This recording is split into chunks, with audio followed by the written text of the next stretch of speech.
د عرفی مبارکه عظیمه ورځ ده.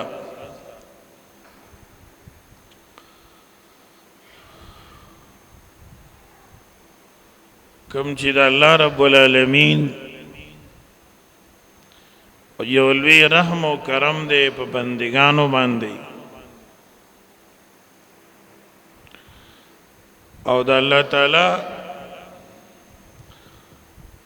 مهربانی خو په بندګانو باندې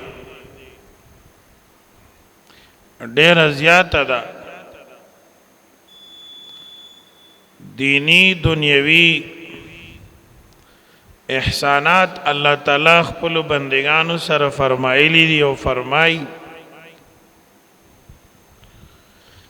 خو بعضی وختونه، بعضی ورځې، بعضی موقع الله موږ او تاسو ته داسې راکړي دي چې هغه ډېر لوی خیر او برکات په خپل ځان کې لري او بندگان حیرانوي.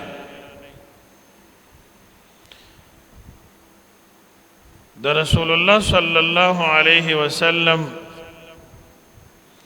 ارشاد مبارک دی چې د عرفې د ورځې روژه نیول دا د 2 کالو ګناهونو کفاره ده. د یو تیر شوي کال او بل د راتلونکي کال. او صحابه کرامو به د عرفې ورځ د 1000 ورځو برابره ګڼله. حضرت انس ابن مالک رضی الله عنه فرمای چې مونږه به دا د 1000 ورځو سره مساوي او برابره ګڼله. نو یو روژه نیول د لوی اختر د ورځې نه مخکې ورځ باندې، یعنی د عرفې په ورځ، دا د 1000 روژو سره برابره ده. د صحابه کرامو زندگی چې وګورئ، د تابعینو ژوند چې وګورئ او ځان ته خبر کی، نو سړی په دې مقصد ورسیږي چې اصل ژوند خو دې خلکو تیر کړی دی د الله پاک د رضا او د منشا مطابق.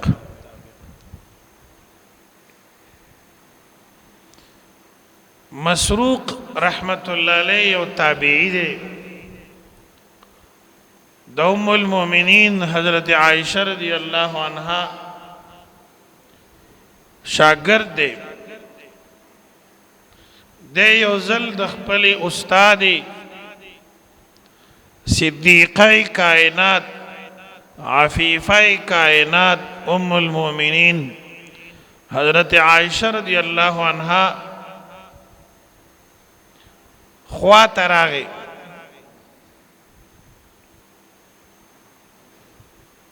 نو دی چې په کوم ورځ راغلی نو د عرفې ورځ وه. نو د خادم ته ووایي چې ما لږې اوبه راوړئ. ام المؤمنین دا خبره واورېدله، نو هغه حیرانه شوه چې نن خو د عرفې ورځ ده او د ده روژه نه ده.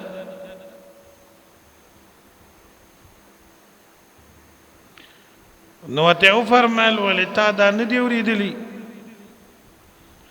چې د عرفې ورځ د 1000 روژو برابر ثواب لري، او دا په نیکۍ کې تیرول 1000 ورځې په نیکۍ کې تیرول دي.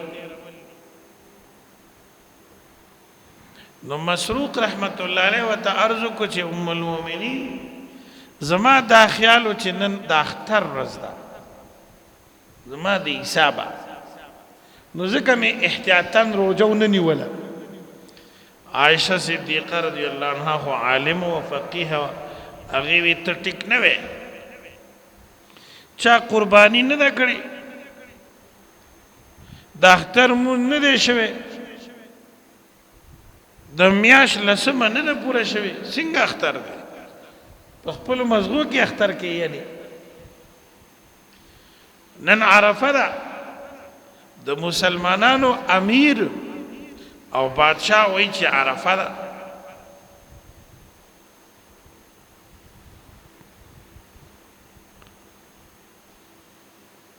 نو ته څنګه دې ته اختر وې بیا ورته وفرمیل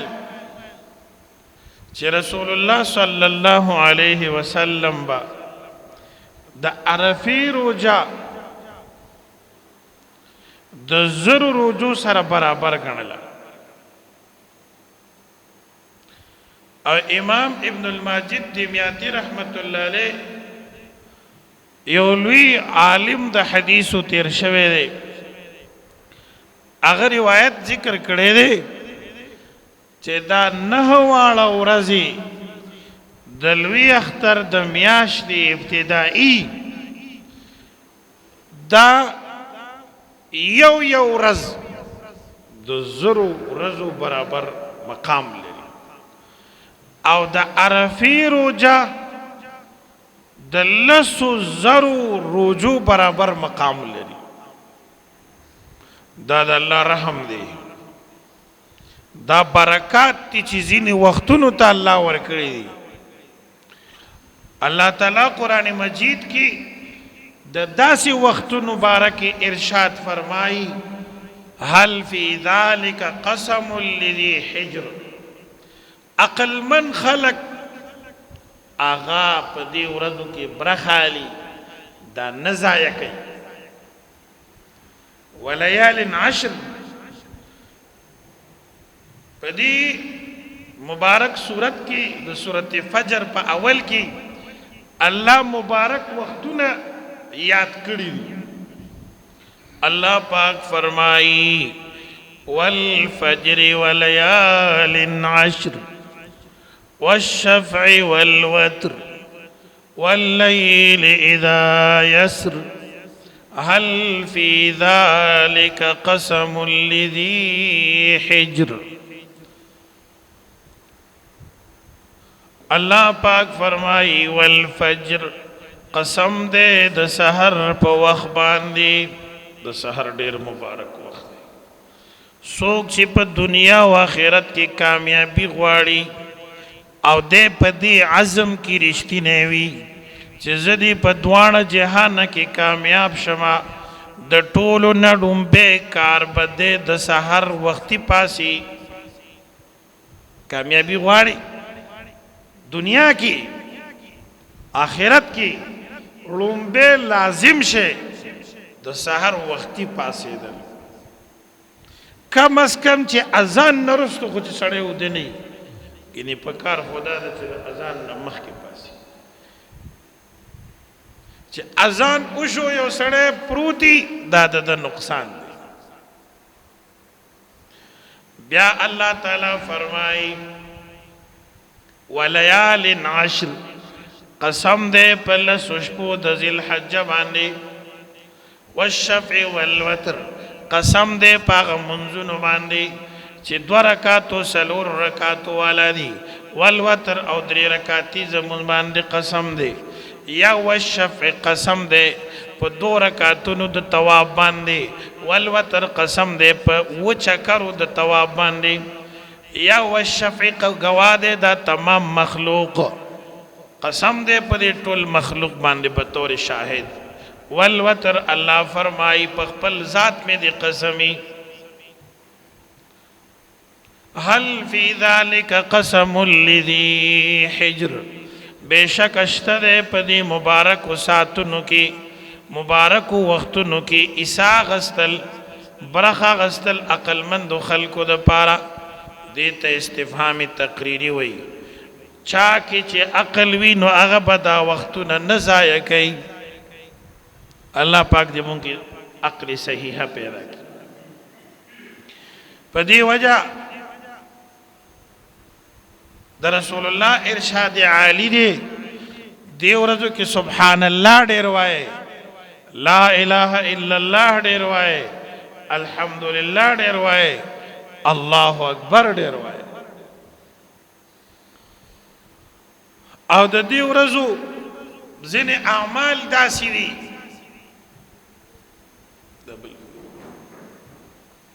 چې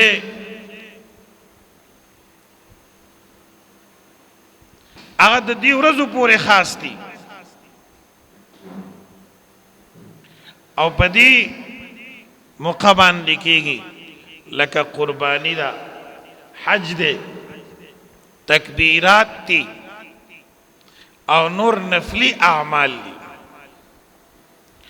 حج فرض دی او قربانی او تکبیرات تشریق دا واجب دي نو اول حج کیږي حج شروع شي اعمال د حج شروع شي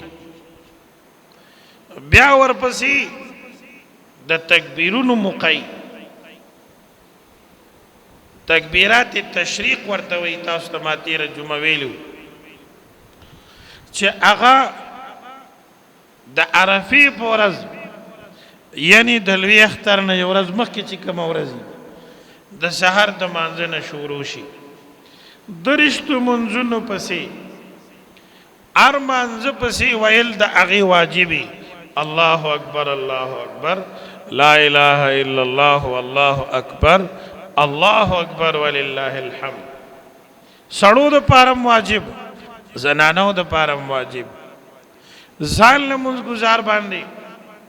او په جمع مونځ کوونکو باندې دواړو د پاره دا حکم دی دغه شانتي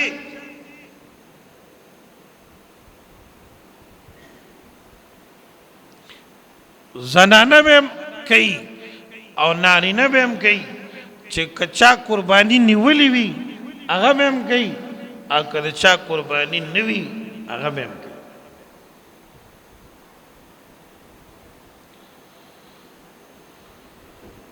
او بیا د اختر په ورځ باندې د لوی اختر په ورځ باندې قربانی دا واجب ده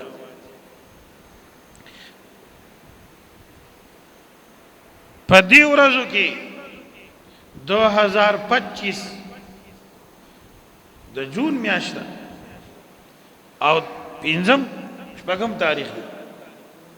شپږم تاریخ دی د نن سبا حساب مطابق تقریبا 1,50,000 روپۍ چې چا سړي وي او قرضدار یې نه وي په دې سړي باندې قرباني شته یا ورسره بل مالیت وي سرمایه وي کالی وي اساسه وي بله سرمایه وي که نقد نه وي په هر صورت کې په ده باندې قرباني ده تفصیلات مې درته ویلي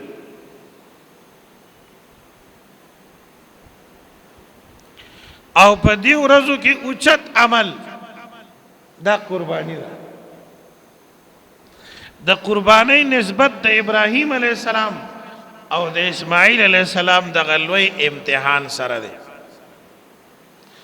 کم چې الله تعالی قرآن مجید کی په 30مه پاره کې سورۃ صافات کې ذکر کړی دی د ابراهیم علیہ السلام ذکر په قرآن مجید کې 25 سورتونو کې راغلي او داغه مختلفی قربانی امتحانات ذکر دي پای کې یو لوی امتحان په هغه او داغه په فرزند سیدنا اسماعیل علیہ السلام هغه دقهم کم چې بیا د عام مسلمانانو لپاره یو لوی شعار د دینو ګرځیدو او تر قیامت به ان شاء الله امت مسلمه دا تازه ساتي د دې ظاهر بم تازه ساتي او د دې قرباني حقیقت چې اخلاص او د الله نه خپل ځان او جان او مال ارس قرباني کول دا عقیده بم تازه ساتي ان شاء الله العزیز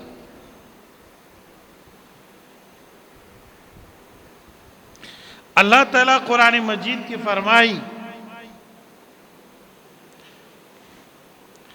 چې کله اسماعیل علیہ السلام د خپل پلار سره د کار او د مهنت لایق شو دا امتحان ما په د باندې و اسماعیل علیہ السلام ابراہیم علیہ السلام له الله په داسې وخت کې ورکړو چې بچی نو نور ساره بیبي وا هغه لا ولد وا شنډه وا بچی نه کېد حضرت هاجر دا د اسماعیل علیہ السلام د مور مبارکی نوم دی ابراہیم علیہ السلام د الله پاک د پاره هجرت کولو په لار روانو یو ظالم بادشاہ داغه په علاقه باندې راغلل داغه ظالم طریقه دا وا چې چا سره بزنانه وا دا هغه خزب او بیبي وا نو دا بد بی عزت کولا اکه خور به وسري و خور نو هغه ته وسنوي دی ظالم پاټک لګولیو حدیث کې راغلی دي او کسان خپل کینولیو ابراہیم علیہ السلام پلار تیری بی بی مبارک ور سره ده بد خلق صحیح لاړه خپل مشر ته اطلاع ورکا اگر هغه ابراہیم علیہ السلام ته دا زنانه څوک ده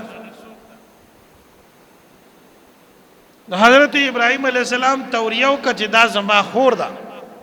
ځکه دینی خور یو په هغه ځمکه باندې بل مسلمان نو بس دا حضرت هاجر و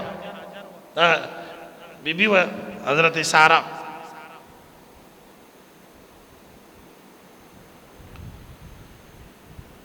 نو په دې بنیاد یې چې دا زما خور ده خبره ټیک ده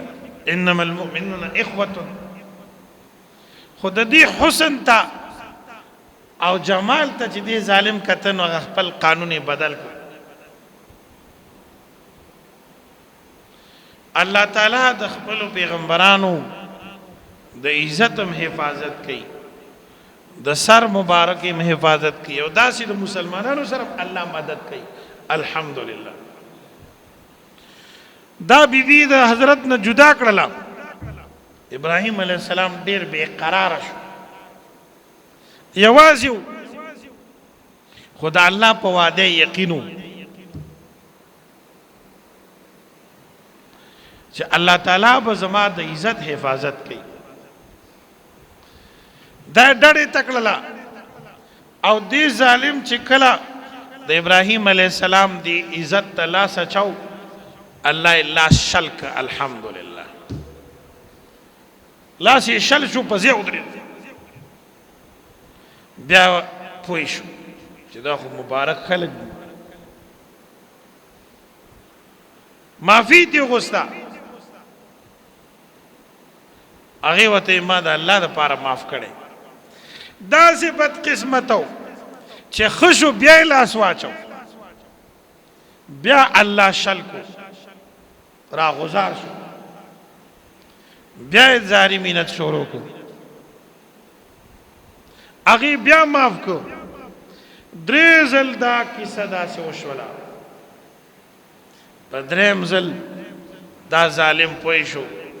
او معافي وغوښتله او د انتهایی متاثر کېدو د وجې نه ډېرې ګډې چیلۍ او مال ورکو او حضرت هاجر یې ورکړه چې دا ستا وینځه او خادمه شوه دا ټوله کاروایی په دې کمره کې ځان لا د دې بادشاه او د دې بیبي الله ابراهیم علیہ السلام ته خوله سبحان الله داسې ورته خوله د لرې ځای نه لکه ته چې شیشې ته ګورې دا خپله بیبي هم ورته خوله او د دې بادشاه دا دراندازي او دا ظلم یې ورته ښکاره کړه چې راووتله ابراهیم علیہ السلام ته خبره تیره کړه هغه مسکی شو وایي ځئ چې ځو تقریبا د شپږ اتیا کالو په عمر کې الله حضرت ابراهیم علیه السلام ته اسماعیل علیه السلام ورکړ. د دغه هاجر بیبی نه چې پښتانه وته هاجره وای، هاجره غلط دی، هاجر وای. بخاری شریف کې مشکات کې معتبر کتابونو کې هاجر راغلی. مونږ چې پارس کې خپل لکه دی وایي کنه نو زمونږ روټه نازمي.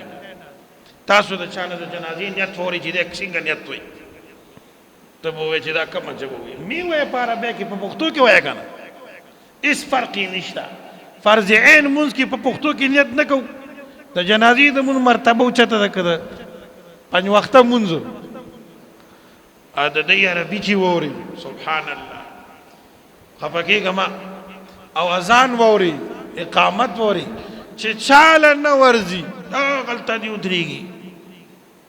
اس ګناهګار نه وي خو چې چاله نه ورزي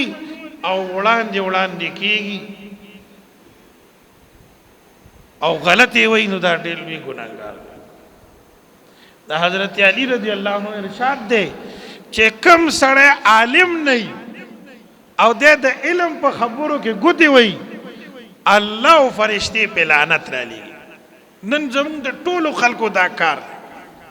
په مسائلو کې احکامو کې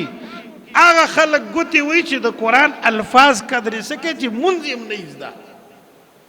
د دې بل وجه نشته، صرف دا وجه ده چې مونږ ته دین سپک ښکاري. کم سړی چې په بجلی نه پوهېږي مجال شته که دی یو ټسټر لاس کې راوالي راکاږي خو راجو یاره زه نه پوهېږم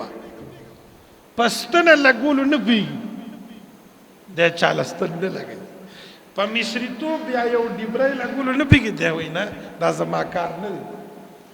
دا دین داسې شی دی چې په دې کې ګلکار هم خښته لګوي، زمیندار کاکا هم پکې کوداله وایي او انګریزي تعلیم یافته عصري تعلیم والا هغه خو بس ځان ته څه وایي چې زم څوک یم ما تعلیم کړی دی.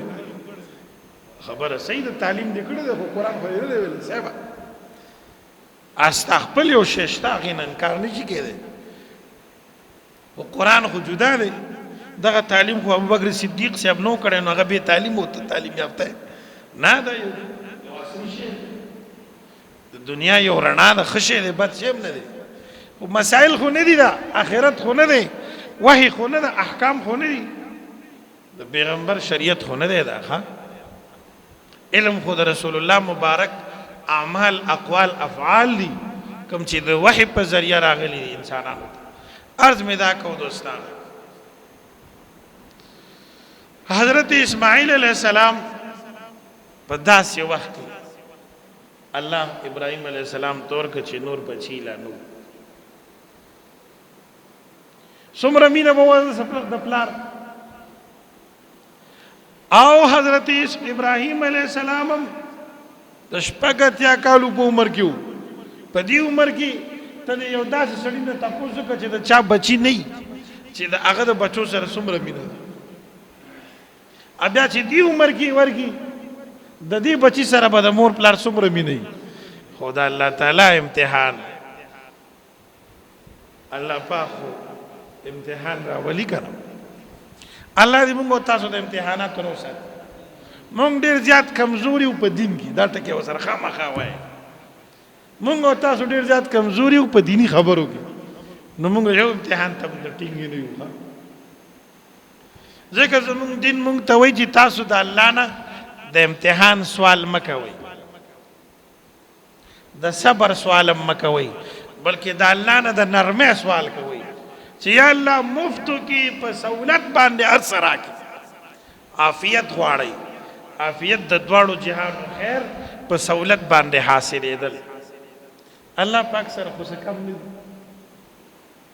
نو الله پاک په عافیت باندې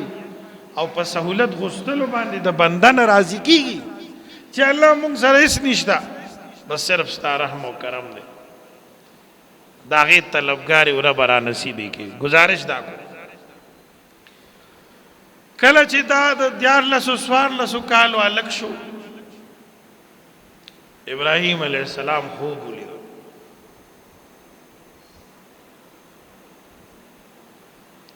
قرآن مجید کی اللہ تعالیٰ فرمائی فلما بلغ معه السعي قال يا بني إني أرى في المنام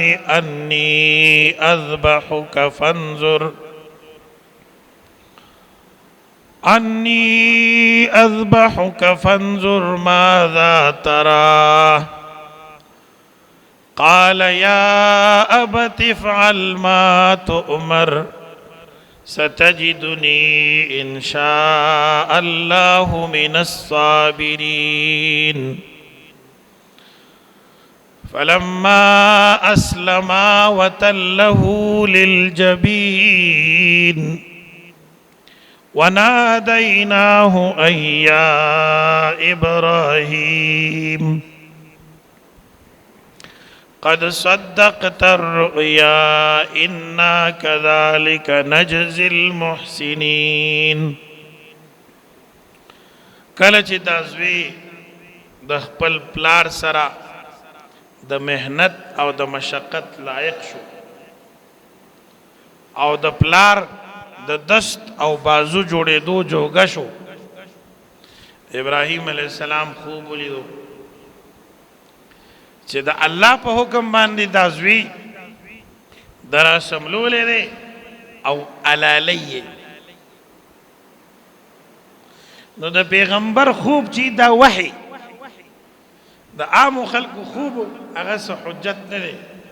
خو د پیغمبر علیه السلام خوب چې دا د وحی یو قسم دی وجنه مونږ او تاسو چې ود شو نو او دا سم ماتي څه شي په خوب باندې چې سړی وغځېدو یا یې ښه په کلاره خپې خورې کې ډډه وویله او اوده شو نو د دې سړي څه وشو او داسې مات شو ما سره یو ملګری و سبق یې وی وایي استاذ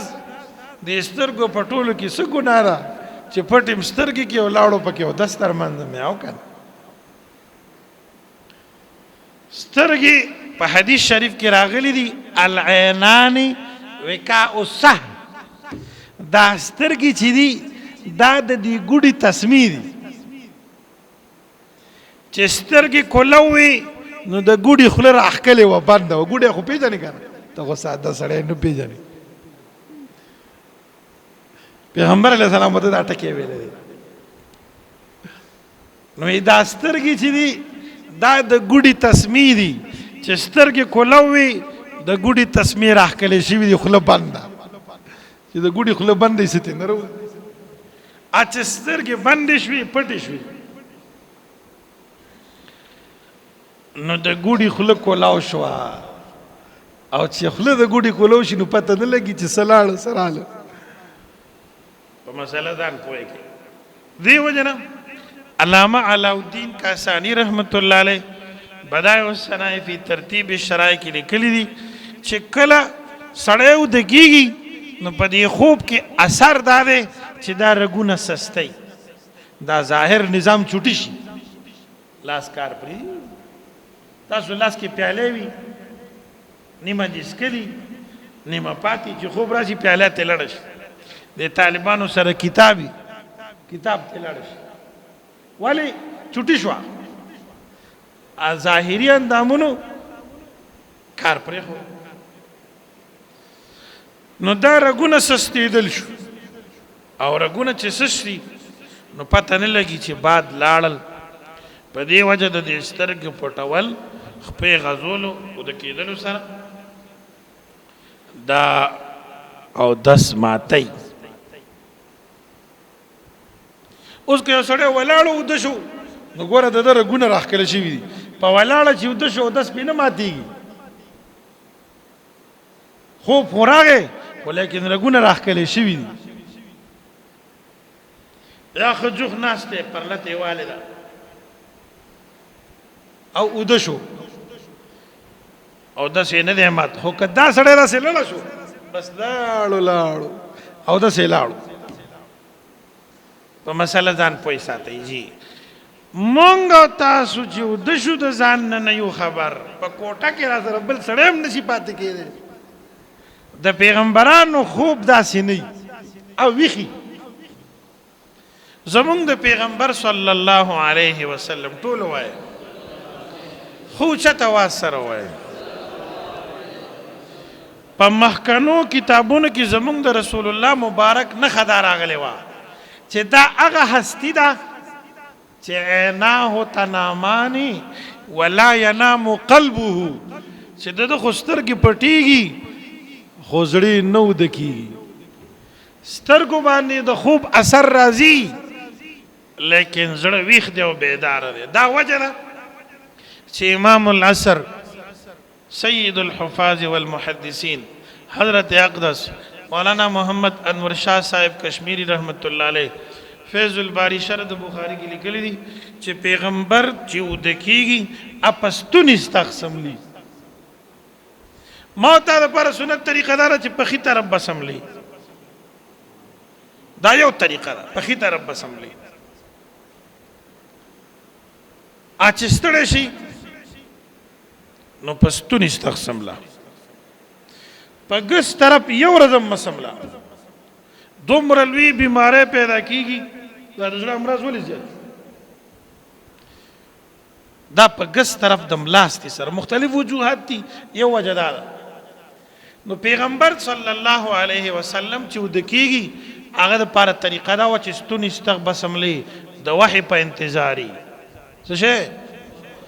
د وحی په انتظاری ډېر چوک وی ویخي مستعدی ناراستی د پیغمبرانو په ژوندۍ کې یو ټول وای پښتو غړ وړه شوی نه مې ګوره کبل ټکی هم راځي نو دا وجه ده چې د پیغمبر سترګي هغه باندې خود خوب اثر راځي لیکن زړه بیداری دا ټول د دې خبرې نشاندهی مونږ ته راکړي چې د پیغمبرانو خوب جدا دی د عام خلکو خوب جدا دی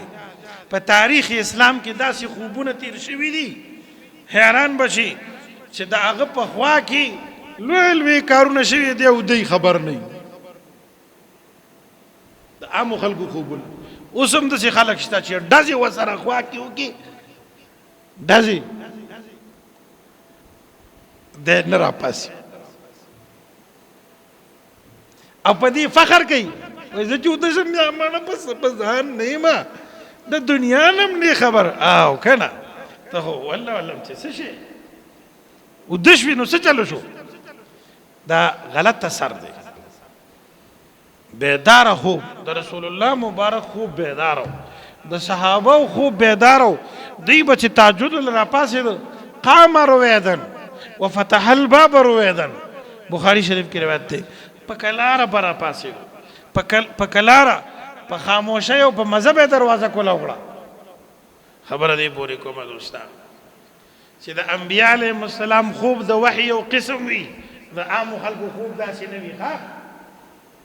ډېر کله ته شیطان راشي ډېر ښې جامې واچي ښه شکلي او تا ته یو غلطه خبره کوي دا شیطان دی یو ښه سړي په شکل کې راځي صرف د پیغمبر په شکل کې شیطان نشي راتلی باقی د نورو صالحانو نیکانو خلکو د پلار نیکه په شکل کې مراتلی شي گزارش دا کومه چې ابراهیم علیه السلام خوب ولیدو دا وحی ده راغی دې زوی ته وایي یا بنیه ای زما بچیا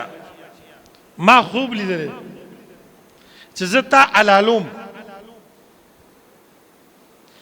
ستا څه مشوره ده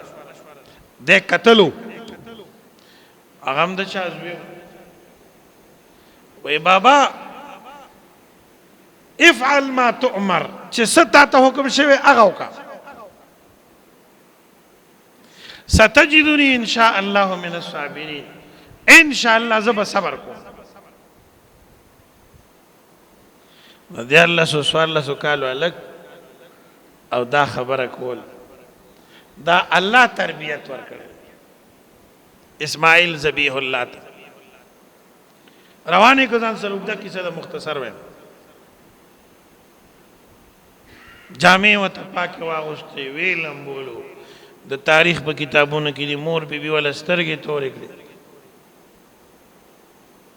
چاړې ځان سره واغشته 13 او پلار او زوی خبرې کوي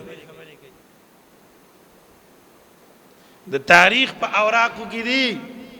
اسماعیل علیہ السلام متي بابا ته ما قرباني کې زما مخ به قبلې ته وګرځي چې زما استاد عمل د الله د پاره راشي سبحان الله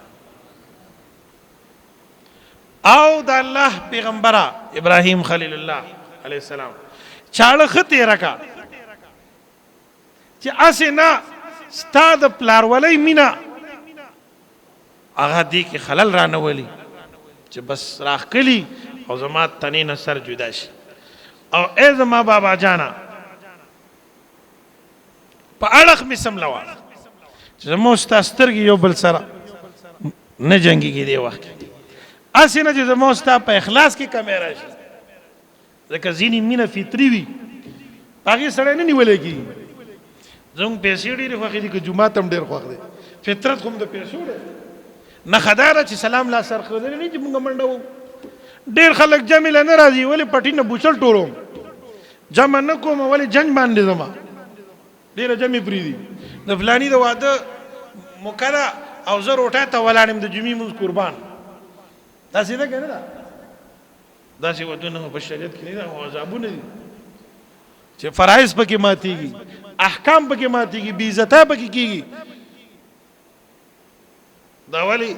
دا زموږ استاسو بد اخلاقي ده د شریعت تعلیم دا نه ده گزارش تا کو اسماعیل علیہ السلام سملولې شو چې کله چاړو حضرت ابراهیم علیہ السلام راکاږي د زور کوي امخ کې نزي الله تعالی فرمایي مونږ په आवाज وکړو اے ابراهیم علیہ السلام قد صدقت الرؤيا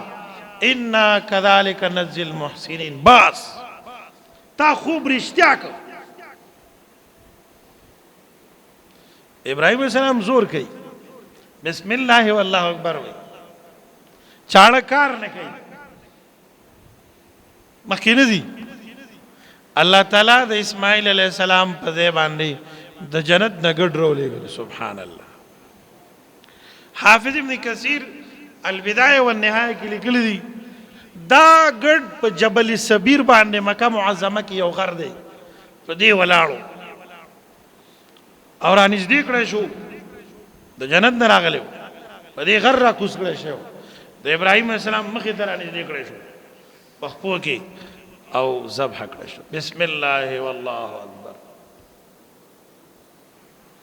دا په ویل شو اسماعیل علیہ السلام حیران دي ابراهیم علیہ السلام حیران دي الله تعالی وتو فرمایل تا خدا سے خوب نو لیدلې چې د اسماعیل علیہ السلام سر مبارک او تنه دي جدا کړي تا چې څومره عمل کو دومره خوب دي او ته کامیاب ته په امتحان کې کامیاب داسې قربانای دا الله د ذات د پاره نن اغازه معلوم دی په کوم ځای کې چې اسماعیل علیہ السلام سملول شو او داغه په مبارک مړی باندې شاړه راخلې کېده مکه معظمه کې اوسم شته او د تاریخ په پاڼو کې دا محفوظ دي چې دا ګډ د کوم ځای نه راغلی د جنت نه راغلی کوم ځای نه راغلی د جنت نه راغلی بلکې دا وګوره مورخ وی دا هغه ګډو چې الله قبول کړو د آدم علیہ السلام د یو زوی د حابیل او د قابیل چې کوم قربانی وا د حابیل ګډ الله قبول کو جنت ته ورسو دا هغه ګډو چې نن د اسماعیل علیہ السلام په ځای ذبح شو البدایه والنهایه کې حافظ وی او د رنگ څنګه تاسو سره دا غم ډیر زیات دی چې دا ګډ راغی نو دا غوخه بیا چاو خوړلا زرغون شاه لاله خوړلا اسماعیل پهلوانو خوړلا ما خوړلا تا خوړلا نه دا چام نه دا خوړلی دا د جنت نه راغلیو د جنت په شی باندې د دنیا اور اثر نه کوي نه پخېږي څه شي ذبح شو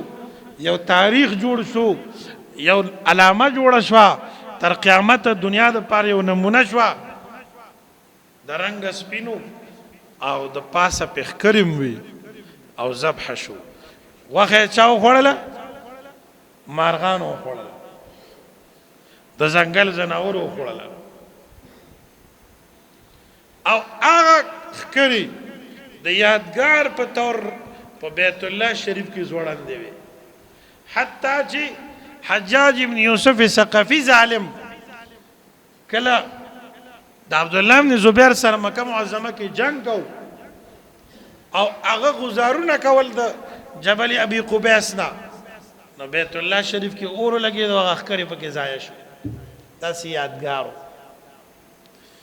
ان شاء الله تر قیامت به دا یادګار وي دیو جنا د ابراهیم علیه السلام سره د اسماعیل علیه السلام سره او د دې عظیمی کارنامې سره د قربانی د ساروی نسبت ته فقهاوی د قربانی ساروی باندې وایي په چوکا باندې د دې وخته وړای بنالي د دې پای بنل شي د دې ساروی بم احترام کې والبدن جعلناها لكم من شعائر الله دا د الله د دین نخې دي صحابه به د قربانی د ورځې نمخ کې ساروی د قربانی غستل او د دې خدمت به کو خوراک به ورکو چې د دې جدا ثواب او اجر دی الله پاک دې موږ تاسو کې اخلاص پیدا کړي زموږ استاد اعمال دې الله د خپل رضا ذریعہ وګرځي او الله دې زموږ استاد په ټولو اعمال باندې عمل نصیب کی واخر دعوانا الحمد لله رب العالمین دعا وکي چې الله زموږ استاد خاتمه بالایمان کی رب العالمین ټول امت باندې رحم وکي بیمارانو د اسلام ته شفا کامله ورکي زما یو مرګره بیمار دی او داغه د خپل ډاکټر وی چې رګ باندې نه دی باندې ان شاء الله الله پاک به خي هغه سره ډېر غم دې دعا وکي چې الله صحت او شفا ورکي الله نیک اعمالو د پاره خدمت د پاره د اتفاق را وستلو د پاره هغه ته نیک ژوندۍ ورکي شفا کامله ورکي په دې جمع کې زموږ تاسو کورونو کې مشران سړي زنانا لوی واړه څومره دي مریضان الله صحت ورکي الله زموږ مشرانو بخي تیر کال د عرفې د ورځې نواله تر نن پورې زموږ سونه حقداران مشران د عالم اسلام مردگان د دې دنیا نه تلی خلق الله ټول باندې رحم وکي الله ټول ته د رحم او کرم نظر وکي الله زموږ په ژوند کې داسې مبارک ساعات او لمحات بار بار راولي او الله موږ ته صحیح استعمال نصیب کړي انت ولينا فی الدنيا والآخرة توفنا مسلمین والحقنا بالصالحین